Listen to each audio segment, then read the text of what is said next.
बिहार में नहीं रहना, हमें उड़ीसा में नहीं रहना, हमें बंगाल में नहीं रहना, हमें अपनी पहचान झारखंड राज्य चाहिए। जिस राज्य में यूरेनियम है, जिस राज्य में लोहा है, जिस राज्य में कोयला है, जिस राज्य में अभ्रक है, जिस राज्य में थोरियम है, ब्रोमाइट है, बॉक्साइट है, जिस राज्य में गैसों का भंडार है, जिस राज्य में सोना पाया जाता है, आज वहां के लोग प्रदेशों में, वहां के लोग विदेशों में, आज क्या जीवन है आदिवासियों का, यहाँ के मूल निवासियों का। आज ही जंगलों में रहते हैं, एक छोटा सा घर। पारा टीचर 99% झारखंड के मूल बेटे हैं, इसीलिए सरकारों को तकलीफ होता है कि पारा टीचर अगर मजबूत हो जाएगा तो झारखंड का एक परिवार मजबूत हो जाएगा, और अगर एक परिवार मजबूत हो जाएगा तो झंडा कौन ढोएगा। पारा टीचर यानी 99% झारखंड के लोग। इसलिए पारा टीचर अगर इस भीड़ में कोई है तो हम स्पष्ट कहना चाहेंगे, आप शिक्षक हैं, आप सम्मानित हैं, आपको भीख मांगने की आवश्यकता नहीं है।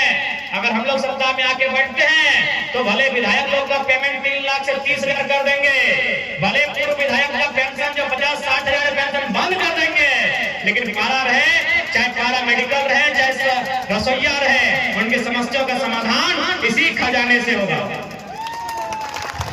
मनहरपुर के गोपीपुर स्टेडियम में जयराम महतो ने अपने कार्यकर्ताओं को संबोधित किया। स्टेडियम में काफी भीड़ भी देखने को मिली, जो कि जयराम महतो के दमदार भाषण को सुनने के लिए वहां पहुंचे थे। तो चलिए देखते हैं क्या कुछ टाइगर जयराम महतो ने कहा है। 20 साल में आपकी शिक्षा का गुणवत्ता क्या है कि हम एक जीएम नहीं बन पाए। एक्चुअली शिक्षा का दोष नहीं है, दोष सिस्टम का है। सिस्टम क्या है, नहीं तो जीएम बन के आते हैं, उसका प्रक्रिया कहाँ होता है, कलकत्ता में। तो कलकत्ता में, यहाँ झारखंड का आदिवासी लोग को कोई पूछेगा कलकत्ता से जीएम का कौन बनेगा जीएम, ये तय होता है कलकत्ता में। इसलिए हमारी सरकार, हमारे जो सांसद तो जीत के जा रहे हैं, इन्हें सबसे पहले दिल्ली में इस बात को रखना चाहिए कि भैया किसी चीज का हेडक्वार्टर कलकत्ता नहीं रहेगा, ना डीवीसी का, ना कोल इंडिया का। जो भी काम झारखंड में होता है उसका हेडक्वार्टर झारखंड में ही होगा। आज कितना उम्मीद से हम लोग विधायक बनाते हैं, कितना उम्मीद से हम लोग सांसद बनाते हैं, और लोग बदले में क्या करता है, अपना बेटा बेटी, अपना भतीजा भतीजी, वही लोग का परवाह करता है। अभी मुख्यमंत्री हेमंत सोरेन जी से पहले मुख्यमंत्री थे रघुवर दास, जानते हैं आप। अभी वो माननीय राज्यपाल हो चुके हैं उड़ीसा के। लेकिन ये आपको मालूम है कि जब वो मंत्री थे, अपने परिवार के लगभग 2 दर्जन लोगों को टाटा में काम लगाया था। एक ही परिवार के 2 दर्जन लोग, गोतिया भैया ममेरी फुफेरी चचेरी, 2 दर्जन लोगों को। यहाँ तक अभी ललित दास उनका बेटा है, आज भी वो सीएसआर का हेड है। बताइए इतना दुख नहीं लगेगा कि खून का उल्टी कौन किया, बिरसा मुंडा मर गए खून का उल्टी करते करते। फांसी के फंदे में किसको लटकाया गया, तिलका मांझी को। 12 गोली सीने में कौन खाया, सुनील महतो। एक लोगों ने 12 गोली तड़तड़ा के मारा।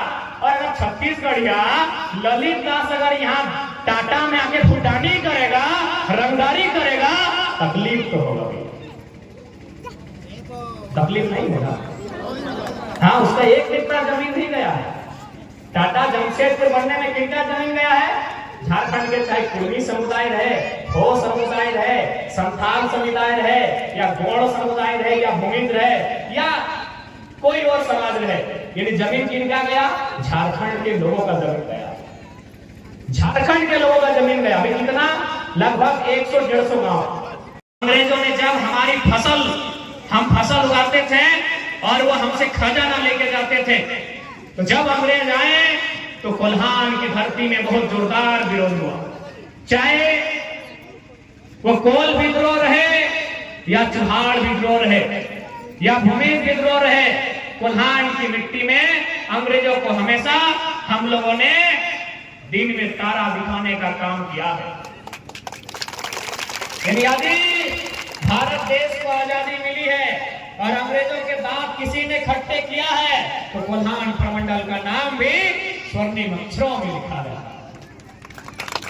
अंग्रेज चले गए, अंग्रेजों के जाने के बाद भी हमारे लोगों को लगा कि नहीं, हम तो सताए जा रहे हैं।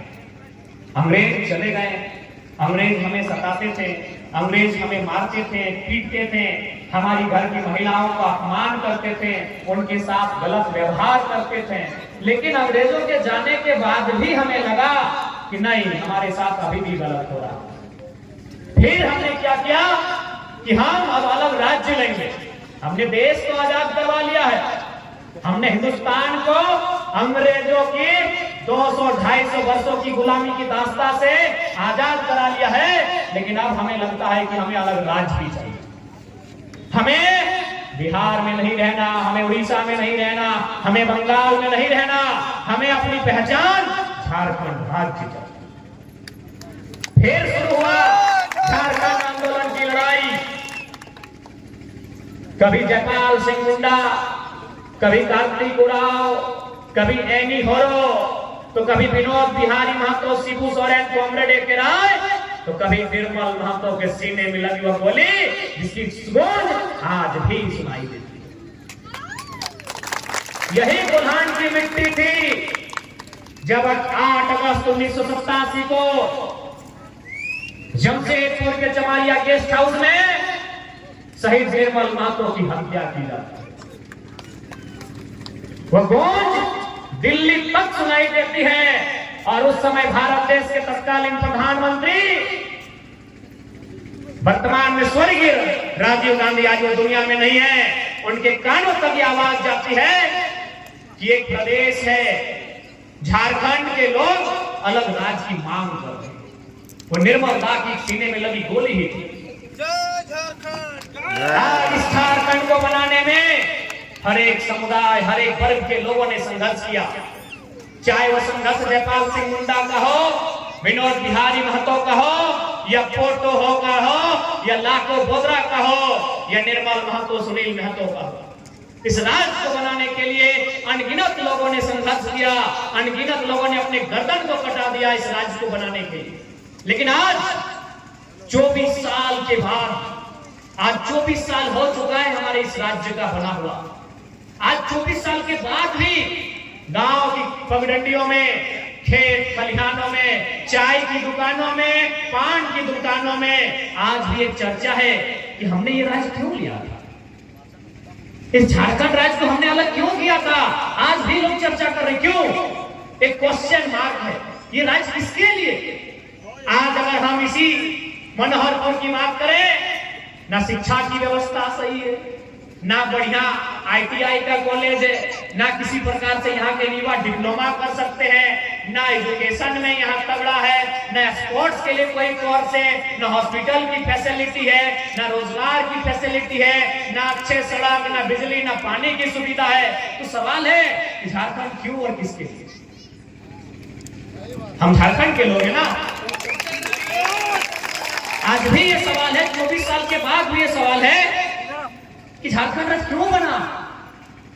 आज भी हमारे पढ़ने लिखने वाले नौजवान जब वो पढ़ाई लिखाई को पूरा करते हैं तो उन्हें झारखंड में नहीं, उन्हें विदेश जाना पड़ता है काम करने के लिए, उन्हें इस राज्य से बाहर जाना पड़ता है काम करने के लिए। क्या दुर्भाग्य है इस राज्य का। कौन राज्य?